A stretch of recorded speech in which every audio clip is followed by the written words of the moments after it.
All right, welcome, welcome. So beautiful people here in Reclaiming Eden. I am so thrilled to be here with you. And today is our first time of our series in the Visibility, Voice, and Vision interview series. And I'm thrilled that you are here. You might be watching live, you might be catching the replay. And today I am thrilled to introduce to you a friend and colleague, and a beautiful woman here in our community, Susan Goodrich. And I am excited for our conversations together today, Susan. So welcome, welcome. Oh, thank you, Laura. It's so amazing. Thank you. I just feel so grateful to be here with you and to help and celebrate you on your first of your V's. That's Good, exciting. Yes, yes. And thank you so much for having me. I really, really appreciate this. good, good.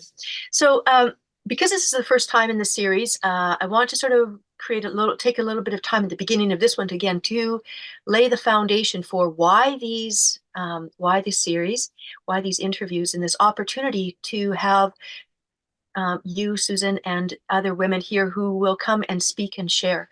For me, this journey, as we've talked about things, and even when people come and join the Facebook group, there's this sense of, why are you here? What brings you here? What's your vision, your idea? And this idea how often things come up about the visibility, our voice, and um, and one of the questions I put in there is also about what's your vision for you as a sexually alive woman? What is that for you? And so to be able to allow this time in our interview and conversation to tap into some of those aspects of things, and we're really just going to go with the flow here. I've got some different questions that we can use as launch pads, but we're really truly going to go with the flow. And the vision part is actually two different aspects to it. There's the vision about what is your vision, what is our vision of us as women, as sexual erotic beings. And the other one is that of the vision that you have for what the world can be around and through you. So that vision of what is your work in the world, because I feel like when we talk about women reclaiming our power, sexuality, and our leadership, it's on multiple levels. And the leadership, it can be in the bedroom, it can be in the community, it can be in the home, and it also speaks to that of the leadership as we step into the world in a very visible and vocal way, with that which is arising within. So that's really the container for our time together. And so, Susan, I am just, again, as I said, I'm thrilled that you are here, and I look forward to our time together. So, what I would like to do is give you a moment, first of all, just to do some an introduction of yourself. There's something I could introduce you, but I feel that there's something powerful about people hearing your voice as you. So, and you're being seen and you're being heard, letting us hear your heart, your soul through your voice. And so, please take it. Thank you so much, Lorna. I really appreciate this opportunity to share. To introduce myself, I think of myself as a transformational life coach. This is what I've stepped into. I have been an entrepreneur for over 2.5 decades, literally in the software training industry, but I have shifted my focus because my journey has really brought me to this place. And I love that, Lorna, that you're asking the questions about voice and visibility, because those were two things that I struggled with myself. And through the transformational work that I do, I've been able to break through those pieces. And so I'm excited to share that. Really, really excited to share my journey, as well as answering all your lovely questions that I know that um, will bring out the pieces that your audience really needs to hear. Mm, thank you. That's exciting because I know that when we meet, we meet each week when we're going through, various ways that we support one another in our work and in our transformational journeys, in our story, and coming to a deeper understanding and appreciation and a vocalization of those, that embodiment of those, that I've been able to see the various ways, and certainly not the limit of what those tools that you have are, and the way that you I just see you coming into such an embodied experience. And even as you said, in our rawness, right? We sometimes, like you've said, that, wow, I need to practice what I preach, and how true that is for all of us, right? It's we can have sometimes this knowledge and stuff like that, but it's kind of like, oh yeah, I walk the talk, and here's now another opportunity to go deeper with it and to continue to do that. And I remember, looking different the pictures that I've seen of you, that you've shown different times um, of to see the transformation that happens that's reflected through you in those pictures. So I'm really excited about this. Mm. I'm going to come back to you because we're in our group here of Reclaiming Eden and really talking about we as women and sexual erotic beings really reclaiming our power, sexuality, and our leadership. One of the questions that I have when we join the group, and I put it out there for people to be able to have that opportunity to reflect. And it's maybe different from when you joined the group, Susan, where it is right now. But I'm just going to give you a moment to just, I'll put the question to you. And then if you can just sort of see what it is, because it may be different right now. But the question is, what is your greatest dream and vision for you as a woman and as a sexual erotic being? Mm. Um, I think the big piece is really just learning to be truly present in my body. That is one of the biggest pieces, because as a sexual erotic being, right, in order to be able to experience that in its wholeness, I need to be completely present in my body. And for me, it feels like there needs to be the connection to the earth, and there's a grounding. I've often had it referred to as the divine feminine. I even have had an experience, the great mother, the energy of the great mother, and I got to experience that once, in sacred a sacred sounding space where we were doing experiential work just before or at the time that I was looking at having my children. And I know maybe not everybody knows that story, but I ended up having children at the age of 53. So that journey to that place, because it hadn't been available to me before, because I didn't even know how to be in my own body, and I didn't know how to express myself in a relationship. And I think as a sexual erotic being, we need to always have that connection to ourselves. At least for me, I know that I needed to have it connected to myself, but also to be able to be in that, to be with another. Mhm.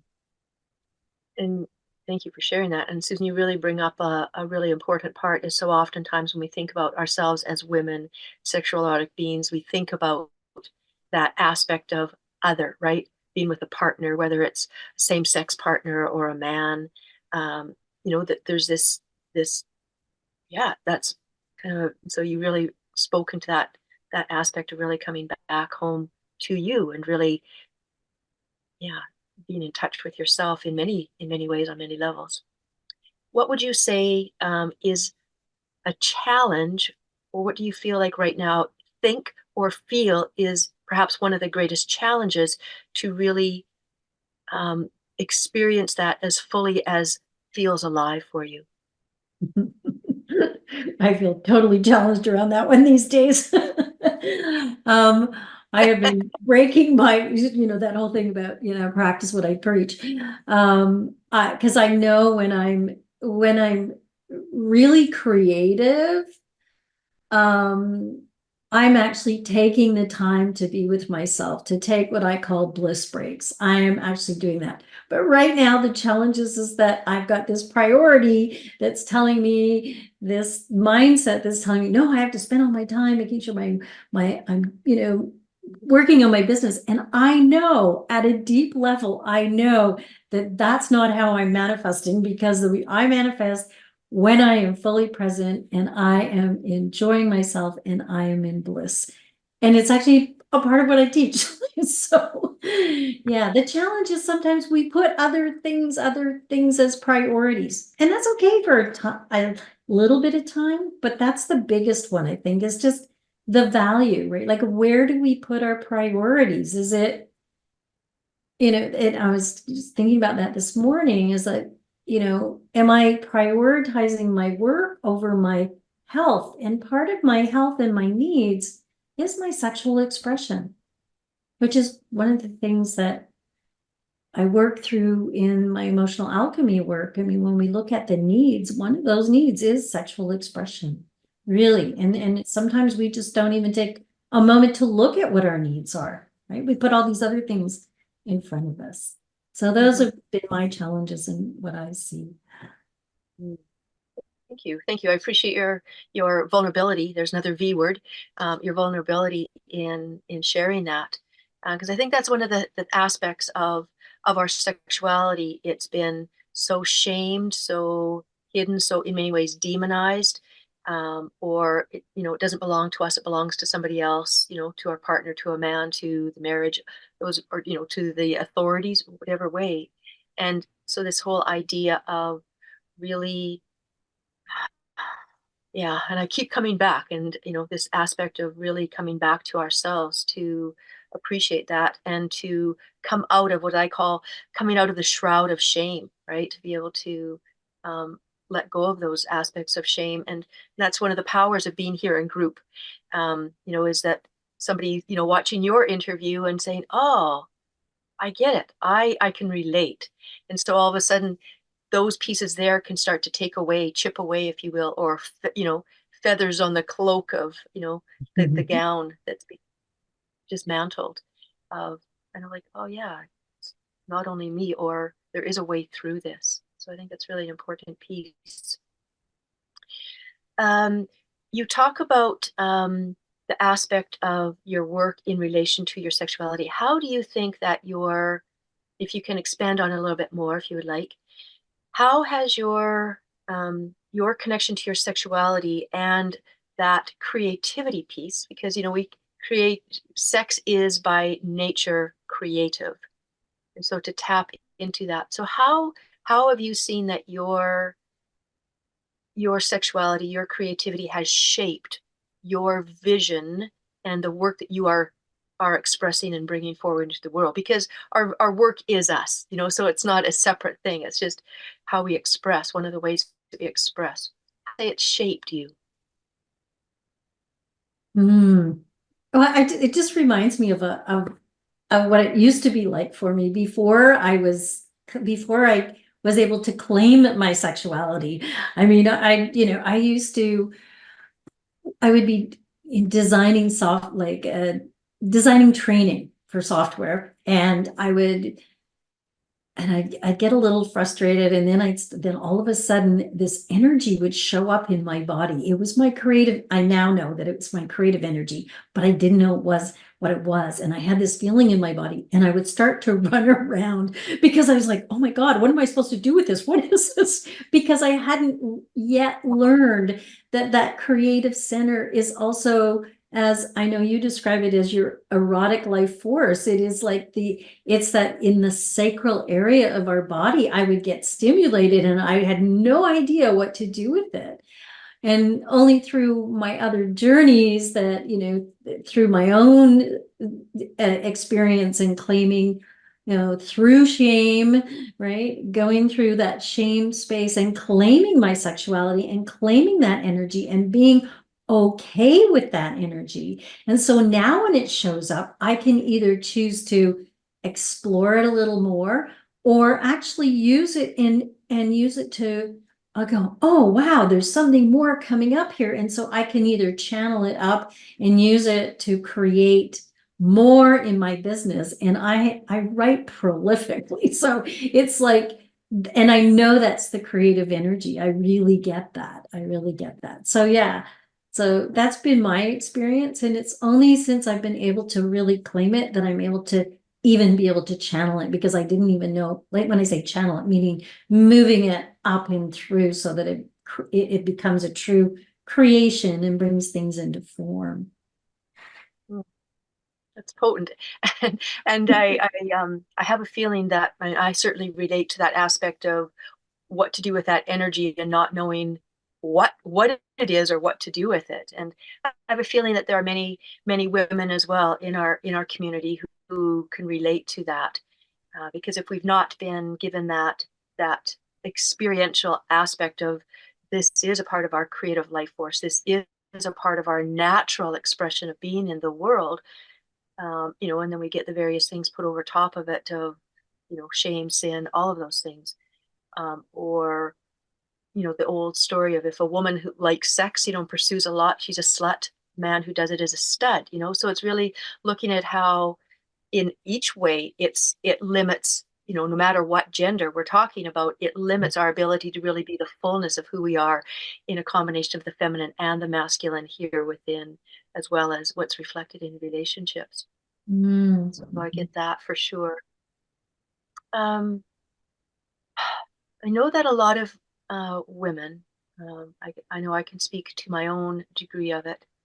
We all have some type of sexual trauma, um, different degrees that often are in there for us, and how it impacts our our uh, our experience of our bodies, our experience of our even our psyche, our emotions, our sexuality. What would you say, in a little bit of a tender moment here, if you feel, what would you say was one of the pieces for you that was most that seemed to scrape bottom, if you will, that took you to a place that you felt into that darkest place, and how has that been? What has come from that for you?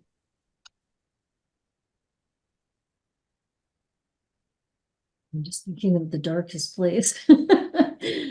um, Just whatever you feel like, if you feel like sharing, just whatever it is that comes. yeah, I'm just trying to think what's coming up for me. Um, well, I think when I think about my earlier experiences, I mean, it took me years to claim my sexuality, but in my early years, I know that, um, that whole piece about being a sexual being, and it's like, I'm not a sexual being. And then I'd have a couple of drinks and I'd turn into this, sensual person. The next thing you know, I was in my 20s. I, certainly had a lot of that life force that needed to be expressed, but I couldn't express it unless I'd had some drinks. And um, it was, and I would always try to stop myself from doing that. I said, okay, I'm going out, but I'm not gonna engage in this. It was like it felt so wrong for me to engage in that. And I remember trying to stop myself from having these sexual experiences that obviously my being really wanted to have. And in my late 20s, I was in a relationship, but I ended up betraying my partner because I'd had a couple of drinks, and there was a deeper calling, and I ended up betraying my partner. And there's a whole other story that goes with that. I don't know if this is the moment for me to share. It was very dark. Um, I ended up being shunned. I ended up I was homeless.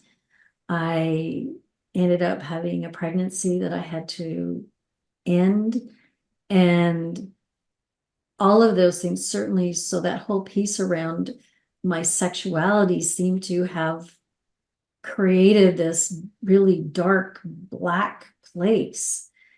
But I know that there are gifts in all of those. I know that the man that I was with was not the one I was meant to be with.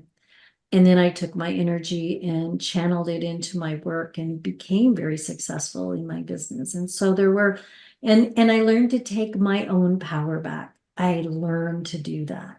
I stopped waiting for someone else to give me permission to have all that I wanted to have.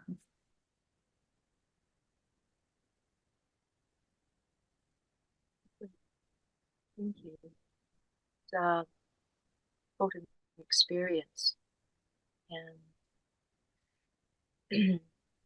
um, a couple of weeks, analogy came, and what you just really demonstrated is I use the analogy of a dandelion. Mm. Um, my internet is unstable. Hopefully it connects these days. Mhm. Um, that the dandelion, a lot of people, will see the dandelions growing on the lawn, and get the lawnmower out and get the pesticide out, and kill them down and get them down, dig them up, get them down to the roots. That way of getting rid of something. And I say, let's harvest the dandelion. Let's look at, taking that flower, knowing that it provides that food for bees, and, the leaves and all of that that can go into the flowers and the stems, and this for the salad, and go right down to the root, and, the teas and all the nutrients and stuff that are in there. So we're really harvesting the dandelion. And so I feel that there's a real potency to that way of looking at things, and just what you've given as an example of how you could have looked at that and tried to get rid of that past, that experience, but you've chosen to really go down and harvest the gifts that are in there, and to see how it propelled you forward. So that's really, Mm. hmm, which in the middle probably didn't feel like it, right? I think No. that's a common It did take a word. lot of years to really learn how to harvest some of those pieces and learn how to compost the rest, right? Yeah. Uh-huh. I mean, for decades, I know that I felt like I was ahead. I think I've shared this with you before, right? And working in a predominantly male, um, working environment in the engineering field, people weren't really talking about anything below the neck, right? We were all pretty much heads, and that's how we accessed, whatever we did. But I know that for me, my journey was back to my body, and through many of different aspects, Jungian analysis, vision questing, medicine wheels, um, sounds, experiential sounding, women's experiential work. And I know that, Lorna, I know you talk a lot about using our sexuality and how it really weaves with our spirituality. And that's really one of the things that I almost always feel about sex, is that it was always always felt like it was meant to be really sacred. And that's how I experience it. Beautiful. Thank you. Uh, as a part of our thing, so visibility. First, so I'm going to ask you, how does it feel to be visible here in the group? I really, I have learned to become really vulnerable and authentic with my stories. Certainly, I wasn't always able to do that, but I feel very comfortable with sharing my stories because I know that they there are a lot of other people who have experienced some aspect of that story. And I think that when we're shrouded in shame, when we bury ourselves in shame, we don't share that, right? And when we don't share that, we never get to know that we're not alone. And being alone is a pretty scary place, right? It's so isolating. And then when we're in shame, we also become invisible. That's one of the results of being in shame. And so I think it's really important to share our stories so that other people know that they're not alone. And so I feel very comfortable. If you ask me how I'm feeling, I feel honored actually to be able to have this venue to be able to share my story, and may it actually open and create openings for other people.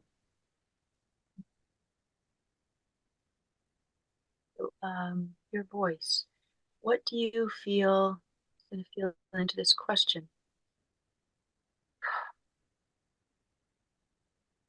What energy feels that it comes through your voice? What is because we're all unique. What is it What unique energy comes through your voice? I've never put it in words before. um, Yes, you can, because again, it's letting it is beyond words. And so to be able to, if you could, as best you can, articulate it through the energy of the words, what would it be?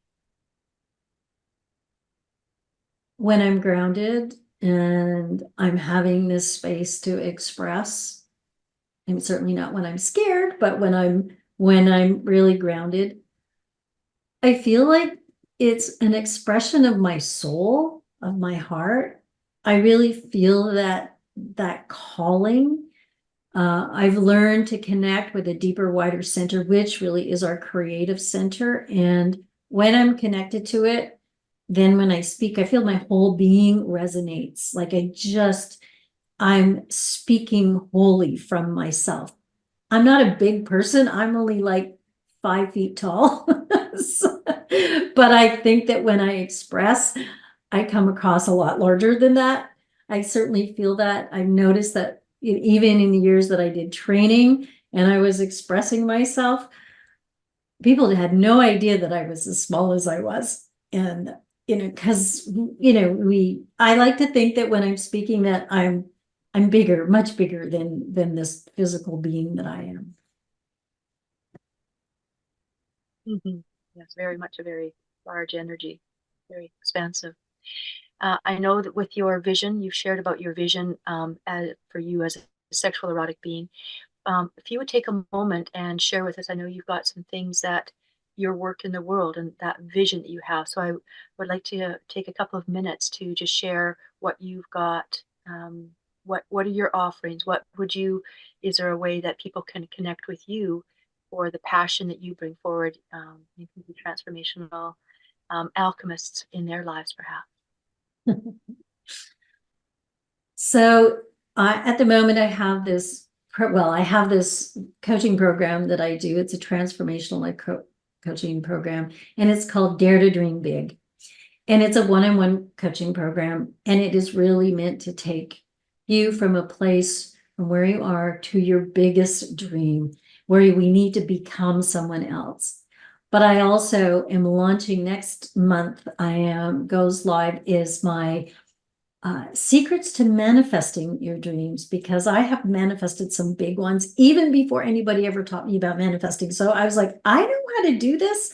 I just want to be able to help people do that. And when I did my coaching training, it gave me a format to do it that really helps people step through that. And so I really want to help people become more, and I'm really working with women mostly, uh, to step into a bigger part of themselves, to really claim all they are, right? To be able to step into their vision, to change their identity, because I catch myself all the time, right? Who was I there that day? Right? I have to catch myself and take the practices to go, oh, this is who I'm becoming, or this is who I am, right? Because it's a journey, right? It's not just, we don't just go from here to here or from here to here. It is a journey because we have old stories and old ways of being. And so those are the pieces that I step people through. And I'm working with a matrix that has all of these identities, and I can see the patterns that people create, right? Or that are living in their lives. And it helps me identify what their identity is, because we know that the beliefs and the values, or what I call our priorities, because our values set our priorities, those are the things that cause our behaviors, right? And our habits. Those are the things that cause those things to happen. So we can start trying to change a habit or a behavior, but if we don't address it at the higher level, it's just going to keep coming back, right? We'll just keep sabotaging it. So I I have these two programs that I have available right now, and they're available. You can either reach out to me through a Dare to Dream discovery call, or you can, certainly for the secrets to manifest your dreams, there is a landing page that you can take a look at. It'll describe it all for you, and you can sign up there or book a call with me. I would love to have a conversation. That's great. So they can reach out to you, send a DM to you, and we can put the link into those in the comments below our video today. That would be great. Okay. Oh, not in the chat. We'll put them. We won't do it here. We'll just put it in right into the video in our Facebook group. You could add it Okay. into, people have access to that. So yeah, so if you're feeling a draw to reach out to Susan, trust that, and to go from there. Susan, thank you so much. I'm going to have one more question, and we're going to end on a bit of a light note and having some fun. And then that way to be able to inspire, to launch into this piece of supporting each other, even as we're going through different journeys of coming through traumas or disconnections and the shames that we've had, different relationships, things, all that's going on, to be able to have this way to come back to ourselves. Is there so here's our inspiration we'll close on. Is there some touch or some touch, some toy, something that allows you to feel connected and to feel that aliveness, that erotic aliveness within your body?